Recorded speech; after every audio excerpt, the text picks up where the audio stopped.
Kaixo artistak, hona gatoz, gure 58. igarkizunarekin.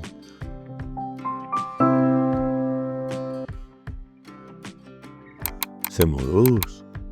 Pilo bat asmatu dituzu, ezta? Bada, orain izki bat haukau, letra bat. Ea asmatzen duzuen.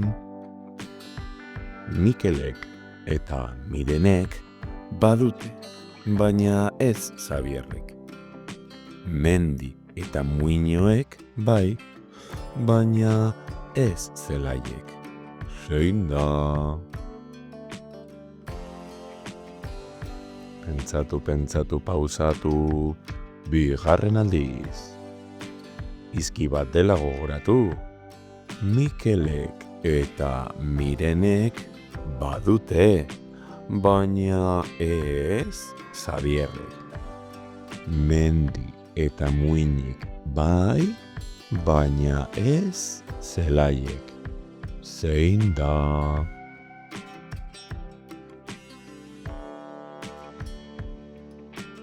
Izkia oso ondo asmatu duzu, ezta? Ziur nago baietz. Espero dut, zoragarri zuek egin izana beste bat arte.